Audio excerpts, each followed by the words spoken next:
Let's paint the picture. There's a scent of cheap floor wax and frozen pizza. And suddenly, we're back in 1994, sitting cross-legged in front of a heavy tube TV, waiting for that yellow and blue logo to pop up. It's TGIF. Boy Meets World was the staple of TGIF, with a Brillo pad hair and a neighbor who treated doing good like a sacred commandment. Wistful Wednesday's Boy Meets World. Today, this is Parallel Frequencies. I am Just Blane. That is Coco, and you are the freaks. What's up, Coco? You ready for Boy Meets World? I'm so ready. Yeah. I've been doing the rewatch for several weeks now, so I got a lot to talk about. Can't wait for this. I love this.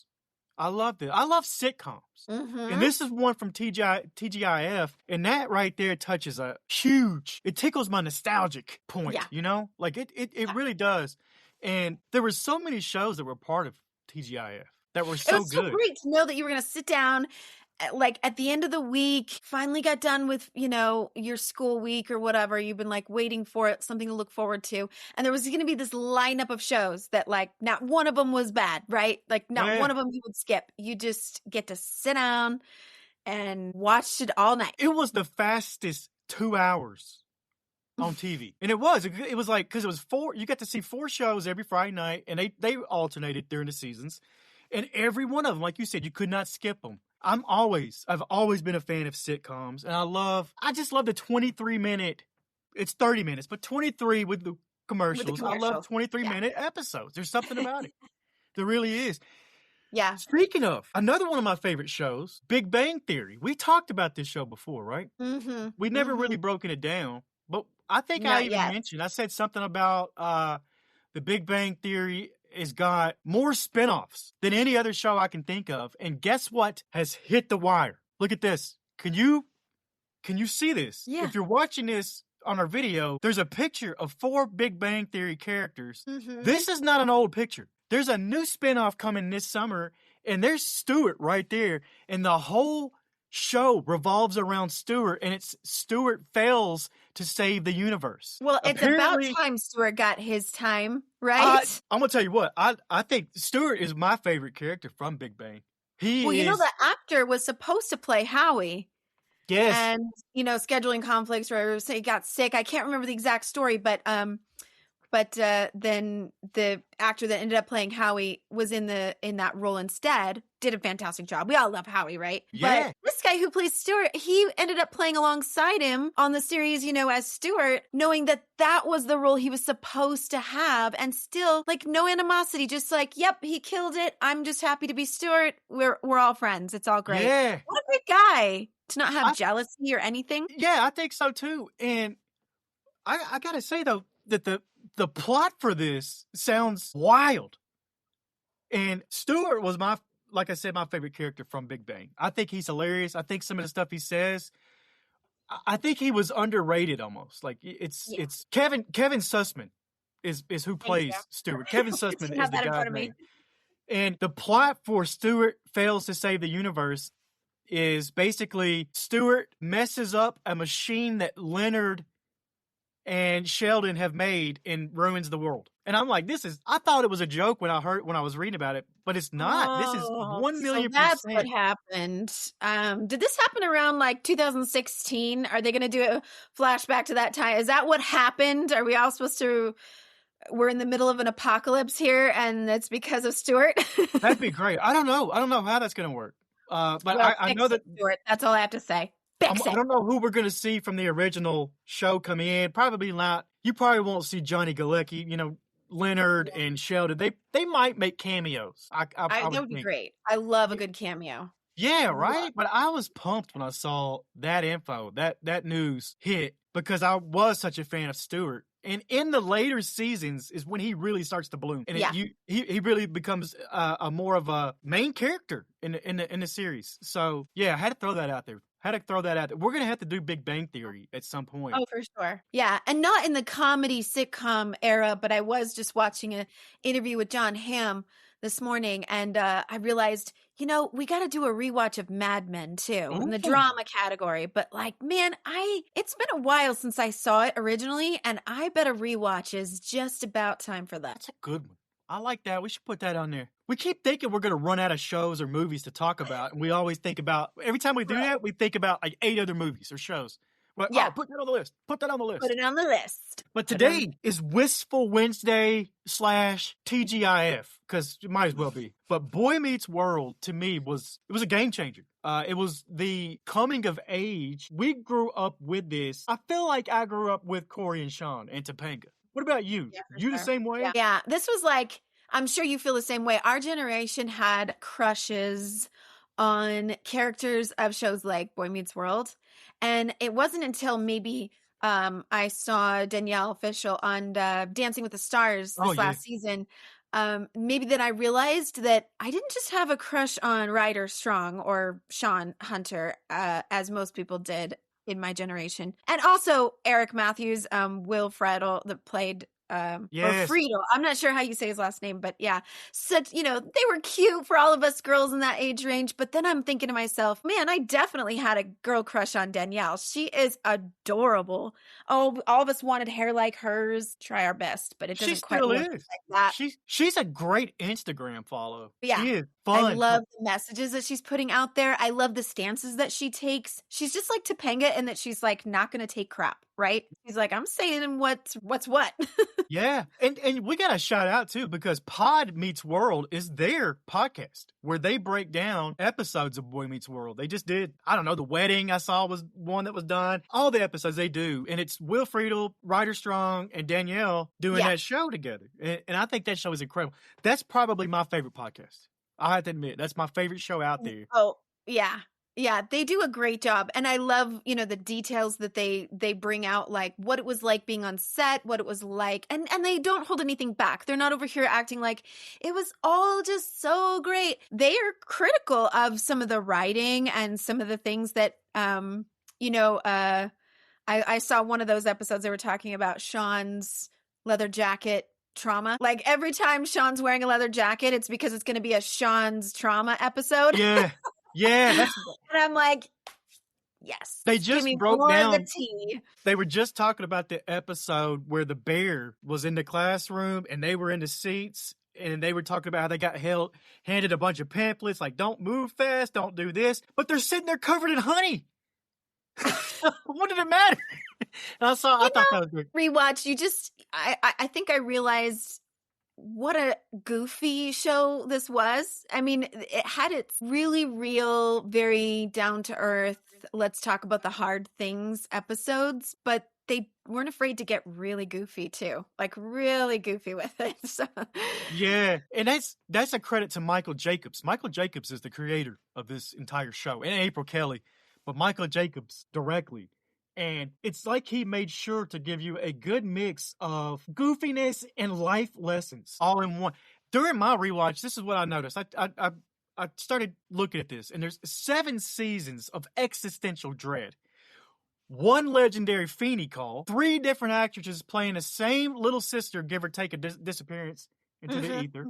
But there's countless life lessons delivered by a man who looked like he was born wearing a cardigan already, George Feeny, who I feel like he taught all of us, not just the kids in that classroom, but he was teaching us at home at the same time, was he not? Yeah. And to have Mr. Feeny's patience when it comes to young, youthful idiots. Oh my God. I will channel Mr. Feeny when my boys get to that 12, 13, 15-year-old age. And William Daniels, incredible, because I don't think he acted at all. I think this is who he is. I think he's a Mr. Feeny in real life. He's 99 years old now, by the way. Yeah. Still teaching stuff, still teaching life lessons. And he helped raise us. He doesn't realize that. He raised a whole generation of kids. Yep. By all teaching of us millennials. And I always thought it was awesome, the fact that he grew with them. It was like they couldn't escape Mr. Feeny. He was their teacher every year and then became the principal. I'm like, when does this happen? But he goes to high school with them. Yeah. And then on the graduation episode, which I was just watching the other day, they were graduating high school and he's announced his retirement. And lo and behold, wait, just wait, hold on. Not Hold on a yet. minute. He got a job as a professor at the college they all got into. And just so happens it's the same classes that they're taking. Now, I've been to college. I went to 4 different colleges. This don't happen. There ain't no way. First of all, you don't get classes with all your friends. Oh, no, right? That's one thing that's like, no. And you're You have not to going to work get the pretty same hard at teacher that. you had Yeah. in high school, junior high, and middle school. Not going to happen. But it worked in the show. And we really watched this, and it wasn't necessarily for just entertainment. To me, it was a weekly survival guide. We were growing up. We were in school at the same time this was all happening. You got to see real life chaos of what a middle schooler, junior high, high schooler goes through while we were going through it at the same time. All the crushes, all the embarrassments, all the everything that they showed in this show was happening in real life to us, to the kids in school. And that's why it real clicked. questions were, arose out of relationships getting really serious, really young. Yeah. I think that was probably the thing that stood out to me the most, having been a person who married very young and my first boyfriend and my first kiss. So Cory and Topanga's story is very familiar to me. But there is something romanticized about that, of like, it's your first love and you just never let go. It's never, I almost at this age now appreciate the story of Fred Savage's show, The Wonder Years. Yeah. You remember it was the same kind of deal with Winnie Cooper. And, it was like you thought they were just going to be together forever. And I remember the disappointment I felt in the very last episode when he's like, Winnie went on to marry so-and-so and I married so-and-so. And, we met up again years later, me with my newborn son and my wife. And I remember being a kid going, wait, what? Yep. They delivered with Cory and Topanga in that like romanticized, like, we've been together for 17 years. We were toddlers in the sandbox together. Yeah. And then the wedding and their life as newlyweds. But I appreciate that they also show kind of some real sticky points to that romanticized version of young love, which is Topanga had to give up a lot. She had to leave her parents and come, so she could be back with Cory and finish high school with him. And she gave right up there, Yale. that episode, those episodes right there are the peak to me of Boy Meets World. Mm-hmm. It's called A Long Walk to Pittsburgh Part 1 and 2. And that's where the viewers, we were broken. And that's when Topanga had to move away. Yeah. They had to break up, and we thought it was going to be the end. And then she shows up in part 2, pouring rain. She's wet. And I'm talking about, that's one of the most iconic moments. Yep, we all remember that. Oh my God. And I remember watching that at home live, and everybody let out that sigh of relief. Like, oh, they're back together. Thank God they're back together. The world is whole again because Cory and Topanga aren't going to be split up. And I love that episode. There's so many episodes that have these moments. But they have a lot of trials to it too. I mean, being each other's only and forever so young. I mean, there's a lot of codependency patterns that those of us who have married young, we've had to sort through those things as well. We're familiar with this idea that we raised each other. And we aren't always going to be the same people forever. And there are moments where, I mean, later on in college and after Cory and Topanga get married, she's like, I gave up Yale. Yeah. I gave up Yale to be someone's wife? And that's not wrong. It doesn't mean she doesn't love Cory or that she regrets anything. I mean, I think there are plenty of us who, here I am married 21 years and I'm not regretting anything, but I'm also saying, wow, there is a lot of nuances to it that you heal and grow as you go through life together like that. We do see some of this later on in Girl Meets World, and everything does end up being perfectly perfect for Topanga and Cory. Perfect, but okay. A little too perfect, and there's no regret or anything like that. I could see that, but then again, if I'm Cory Matthews, ain't no way in hell I'm letting a girl like Topanga get away from me. So, right. He was the smart one. Yeah. Yeah. He should have known the entire time that he was moving on up with, he was, what do they call that? Out of your range, or we're kicking out of your out of your whatever, league. out of your Yeah. league. Let's talk She's a about little bit this. out of his league, but also not just because she's gorgeous. Yeah. We could talk about looks all day, but Topanga has this old world wisdom from the very beginning. And remember, they kind of pegged her as this sort of weird woo-woo Yeah. like girl who believes in energies and chakras, and she's talking about these things at what were they, 11 11, in the 12, yeah. first season? Yeah, so she's kind of pegged as this weird girl, and she's got all this wisdom and all this like kind of Buddhist monk air about her.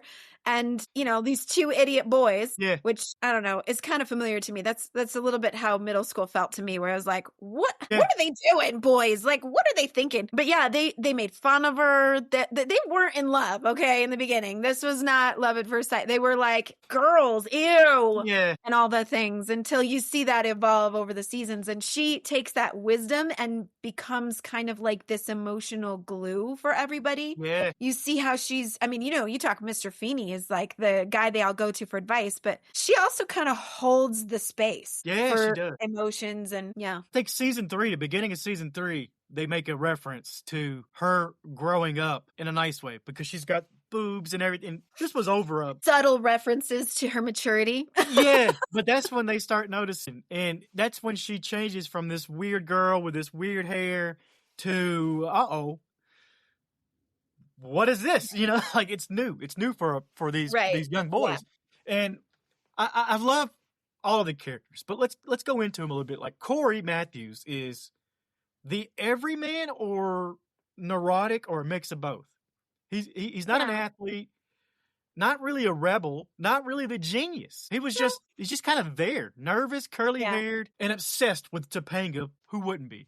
And Sean, his best friend. Yeah, but there was that Cory's like Cory's like an average Joe, and then you got Sean, which shifts the gears to this wrong side of the tracks type of trope. He doesn't just have problems. It's 90s trauma that only a trailer park and a missing mom could provide. That's what he's going through.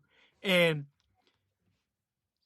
you see these stark differences in Cory and Sean, but they're like this. And I think that says a lot too. It says a lot for each other really well. And I think what people maybe miss about why Sean Hunter was so attractive, not just that he's cute, like, he's got that little hair thing going where it kind of falls over one eye. Oh yeah. So cute.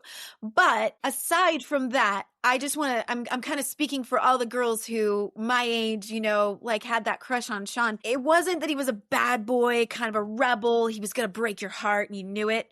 It wasn't that. It was that deep down you could see that he really did have a heart of gold. Yeah. You really knew that there's a reason why this good kid, Cory Matthews, who's just like the good kid, is friends with him. And that they are so good together is because, you can see that Sean's just really deep down. He's a really caring, good guy. So this was the bromance. This was the bromance before the word bromance was even around, I believe. Totally, yeah. You're bringing up a good question there. It's almost like, why did we at home all want to be the kid with the tragic backstory instead of the kid with the stable house and the nice parents and everything going good for him? I related more to Sean. Like, I was like, he's the cool one. If you wanted to put yourself in somebody's shoes, it was Sean. It wasn't Cory. Experience. Real world street smart experience. I mean, when your life is a little too cushy and you haven't been tested, maybe that puts you in a naive position when you're going out into the world, which is what this is about, boy meeting the world. I mean, Cory kind of plays that role of like, his life has been pretty great. It's been pretty sweet. He's got these like idealistic two parents who love him and have a great marriage and, little sister, big brother, all the, the only thing missing was the dog. I don't think they had a dog, but, he had all of that going for him. And he had a teacher who is willing not only to be his neighbor, but to be there for every step of his life, creating the stability and consistency that would be, anybody would be appreciative of that kind of guidance. Like, Feeny's always going to be there. And William Daniels played the role of Feeny like he was delivering Shakespeare to a bunch of kids in baggy jeans. Do good, not do well, but do good. Yeah. And think about the authority figures we have now. Where's the Feeny? Where's the person who calls you out on your crap because they actually want you to be a better human? And that's what he was doing the entire series, was calling them out and letting them know, hey, that's not right. Yeah. Or, and that, I think we were all giving them really nuanced lessons, very strategic, facilitated lessons that would allow them to come to that conclusion on their own. And that was, kind of what he became known for, was he wouldn't he didn't spoon feed them the answers. He allowed them an opportunity to be tested, to learn those things. I've got a question for you and the freaks. Who's the Feeny? Did you have a Feeny? A Mr. Feeny? I guess the closest that I would have had is just a mentor teacher. When I was first out in my new career as a teacher, I was 23, first graduated from college, and my first kindergarten class that I was teaching, kind of didn't know what I was doing, but I had teachers and the principal at the school that I taught at. I was lucky enough to be at a really, really small charter school, but I had these incredible people around me that were like willing to take me under their wing. They were like, "You're doing great.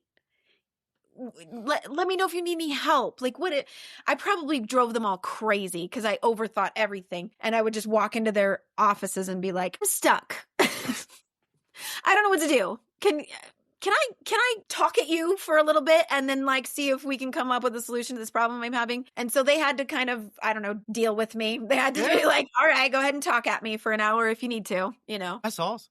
Yeah, I've got one. I've got a couple, but I've got one who he saw something in me that nobody else did. Mr. Lowe, high school teacher. This guy let me get away with anything. And I wasn't doing anything bad, but he let me get away with anything. And then we had this awards show, this awards banquet thing. And I got invited. I'm thinking, what the hell am I? Why am I in here with all these 4.0 straight A students? All these awards get given out. And I'm just there, and there's one award left for the night. And Mr. Wardlow gets up there to present it. And I remember him talking about it. Talking about the student that was going to get this award. And he's going on and he's saying, "I've never seen anybody be able to use the right brain, left brain all together. There's big things coming from this guy and all this. And this is the only award that had a cash monetary value." And he calls my name, and I got $500 from him. And it was for creativity. I don't know what it was even really for. And you're supposed to take that money and buy your books in college. I went and I bought my first pair of turntables. And I think that turned out okay for me. Because if it wasn't for all of that, I don't know. You are today. I may have never went to LA. I may have never gotten into music, may have never gotten into radio. But he believed in me enough and did it. I actually paid it back to him, and he doesn't know it. I produced the Rush special on Apple, and we interviewed Geddy Lee and the members of Rush, and Mr. Wardlow's favorite band was Rush. So the entire time I put that together, I had him in mind putting this thing together. So yeah, man, that's my Mr. Feeny. It just popped in my head. That's a great story. Yeah. And I love that there's a teacher who says it's not always just about getting that 4.0 grades. I was not a 4.0 student. I know I may seem like it today, but I wasn't. Okay. I was like a A's and B's and an occasional C's student. Yeah. I was a that's good enough student, not I'm looking for perfection. Yeah. Student.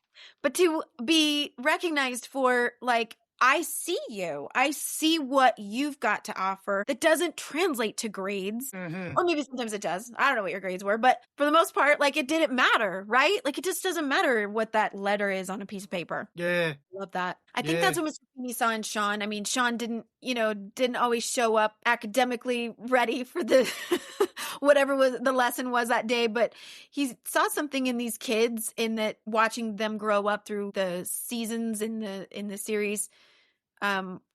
Helping them believe in themselves and what they had to offer, that they were really going to make it. They were going to be okay. And I have that to say too about the Boy Meets World as we look at the entire series. As I watched it from first episode and all the way through, and I realized when you watch it all the way through that quickly, it does grow with you or grew with the audience that was watching it. So the humor and the topics and the conversations and even the kind of cheesy goofiness about it was more so appropriate for like 11 and 12-year-olds when it started. But as Cory and Topanga and Sean grow through the seasons, you see more and more adult humor, more and more. There was an episode I was watching, a Halloween episode, where it turned out the whole episode was a dream, one of those. But they had a murderer chasing them and trying to kill them all.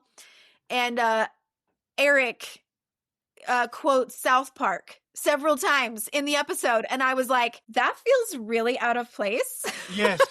South Park being like very adult. And then, he was like, oh my gosh, they killed Kenny. And I was like, yeah, what? But it did. It kind of grew the topics about sex and marriage and drug use and alcoholism and abusive fathers. I mean, these topics, they became more in depth and more mature as they matured, which I don't know if you really see that a whole lot in sitcoms. No, and I think that episode you're talking about is and then there was Sean. It had a guest appearance from Jennifer Love Hewitt in it. I remember that episode. Right. Love that episode. But you're right. Like, there's a total dark side to this show in a good way.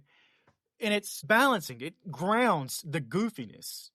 The tonal shifts. You got this goofy stuff. You got middle school kids going from middle school to episodes about being in cults, drinking, showing the realities of poverty. That's not fun and games anymore. And it's real life. And Boy Meets World was showing us a lot of that too. The episode with the cult, that's one of my favorite episodes. Cult that Fiction. was neat. And that's a powerful, very powerful episode.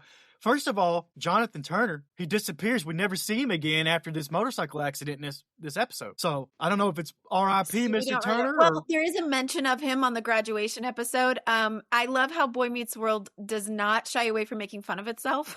Yeah. Oh, yeah. So we had graduation episode, Lee Norris, who played Minkus. Yes. And Minkus was in the earlier episodes, right? And then just kind of disappeared. He was like the nerdy little kid in the first few seasons. And then he kind of disappears. And then graduation episode happens and he shows up out of nowhere and they're like, where have you been? And he goes, I'm usually on the other side of the school. And he points to the camera, past the camera, there's a whole other side of the school. And they look at that like, there's another side to the school. I love it. He goes, yeah. He goes, I've been here this whole time. And then he's like, oh, wait, there's Mr. Turner. Hey, Mr. Turner. And he walks off camera. I laughed so hard. That was so fun. That's not the end of Mr. Turner, though, because Girl Meets World, he shows up and he's a teacher. Wow. So he's still alive. He's still around. He's still in the universe. But I did love that I guess it was last season when they said, we're on the other side of the school. It's over there. Now, I wonder if we're going to see a Boy Meets World spinoff with the other side of the school. That'd be fun. Yeah, what was going on with Minkus this whole time? Minkus shows back up in Girl Meets World, too. He's got a kid or something. Oh, that's right. Yeah. That's right. I did see that episode. I haven't watched a lot of Girl Meets World, but I did see that they have like this kid that's following them around. And I'm going to tell you, Girl Meets World was great. I knew pretty quick that it wasn't going to last. And that's because Sabrina Carpenter. And I was like, she's going to be a star. She's going to be way too big for this. And that's kind of what happened. I got a funny story about Girl Meets World. I was a huge fan, and I was working right down the street from where they filmed it. Got me a ticket, went down there because I heard, I loved going to live tapings and stuff when I was in LA, if I could. And I went down there and I heard, you get to meet Cory, Topanga, you get to talk to him. And I'm like, cool, that'd be awesome. And I get there and this place is packed. And it's all these little kids, little girls, and they're talking about how everybody's not going to get in. And as soon as I heard that, I'm like, man, I'm a grown-ass man here by myself. You guys can have my one ticket. I'll catch it next time. And then they canceled the damn show, so I never got to see a taping. But I did give up my seat for some child that day to be able to see. Oh, I'm sure that meant the world to them. It was I worth hope it so. for that reason. I hope so. Yeah, I think they would appreciate it. I think they did. Because I was probably going to propose to Topanga if I got in there to see Danielle. No, I'm kidding. I do love her. Me too. Super love her. I just want to say that, like, we've been talking for a while about Boy Meets World, and I don't even think I've scratched the surface of what I would love to get into. We got to bring this back again. We got to We can maybe talk about break down specific seasons, or maybe we'll get one of the members of the show to come on. I'm gonna work on that. I would We'll love see. that. Hey, Danielle, Danielle, Ryder, please. Danielle, come talk to us. anybody. It doesn't have to be the top 3, but anybody I'd be welcome to talk to about it. And before we end, that's one of the other great things about this show is all the cameo appearances. Oh, Every member of the Monkees makes it into one episode and they actually play a song, but they aren't a band in the show. They're different characters that end up together and play a song. And I loved I was a huge Monkees fan. Oh, yeah. I loved the Monkees. I loved their TV show, Nick at Night. Anyway, so that was super fun for me to see again in the rewatch. And then is there anything more 90s than any one of the Lawrence brothers? no, not at all. Joey Lawrence, Matthew Lawrence, Andy Lawrence, but Matthew Lawrence playing a character in the later episodes of Jack Hunter, Sean's half brother that shows up for college and hangs out. Man, he's cute. He's another real cutie that I would not mind meeting in real life. He's You know what? cute. Everybody they put into this show was a cutie. I know. Strong, Danielle,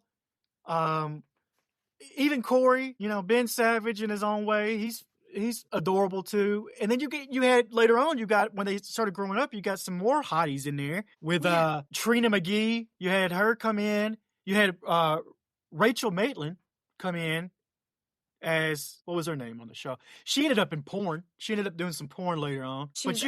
Yeah. You had a lot of these people that were all hotties on the show. Even Eric was a good-looking dude. They all were. I mean, he played probably the goofiest character of all of them. I think, he was the comic relief in any heavy moment. Yeah. And kind of an idiot, right? Like he was playing kind of somebody who never got the answer right, always said something stupid. But early on, he was one of my favorites. I was really like, he's so cute. My favorite cameo in all of it was probably, besides seeing Big Vader in there in the wrestling episode, and they said he was a sweetheart behind the scenes. This guy's scary as hell in real life, and they said he was a sweetheart. He's no longer with us. He's passed away now. But my other favorite was Adam Scott. Do you remember Adam Scott being a bully on here? Dude, I totally did. I totally forgot to make a note of it, because when I saw him, I was like, look who's on here. I know. That's incredible. And it was just like real quick. Like he's like super in and out. There's a lot of people that were in this show. Amazing. Jennifer Loves You, of course, which you brought up in the... Melissa Joan Hart, another 3-namer. Candace Cameron Burr, another 3-namer. They were both in there. That's DJ from Full House. And Sabrina the Teenage Witch. Right? Brittany Murphy. I think some of those were those crossover episodes where they're doing the TGIF crossover stuff. I love that too. I mean, who didn't? I'm a sucker for that stuff. I'm like, look who it is. You know what? On that note, we should start doing crossover podcast episode. We're going to do some crossovers with some people, some other podcasts. And I actually don't need to talk or anything. I would just love it if somebody was doing a podcast like we're doing right now, and I just walk past in the background. That's a cool. I'd be so happy. That's a cool cameo. We'll start doing it. Well, look, we're going to have to come back to TGIF. We may do more shows from TGIF. The dinosaur show. We got to do that show. I love that show. Yeah. You got to add that to the list. So many. What? You know what? This is for the freaks before we get out of here. What's your favorite TGIF show? Mm-hmm. Yep, send it in. I want to know. Yeah. When you turned on TGIF on Friday night ABC, what was the show? I know you watched all 4 every night, but what was the one that you could not live without? Mine was Boy Meets World. This was the one for me. Wow. For sure. What about you? Oh, there's so many, right? Yeah, it's probably Boy Meets World.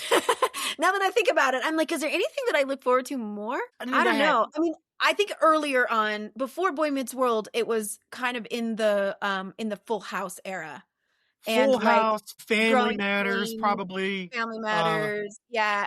But I kind of grew out of those into a Boy Meets World era, I think. Yeah. If I'm remembering the timeline right. You had Hanging with Mr. Cooper. Remember that one? That was a banger, too. I love that show. There was a bunch of Perfect Strangers. You remember the one with Balky? You remember that show? Bronson Pinchot and that was a great throwback. One. I mean, this is why we need the freaks to give us their favorites so that I can be like, oh yeah, I totally forgot about that show. Yeah, right? Freaks, come out and let us know what's your favorite TGIF show. Because around that same time, I got really into must-see TV on Thursdays on NBC. right? So those were a little bit more adult, but also I was super into Nick at Night. So I was watching like Gilligan's Island, Bewitched, The Monkees, The Andy Griffith Show. I mean, these are like my parents' generation shows, but I got really into them. That's back when Nick at Night was all black and white.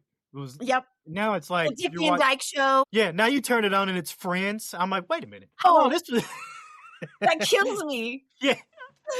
I love me some Friends, but I don't think that's a Nick at Night old enough. Yeah, we're going to keep going, but we better not. Love Boy Meets World. We don't need any final thoughts on this. I am Just Blane. She is Coco. This is Parallel Frequencies. You are the freaks, and we will see you on the other side. Holy crap.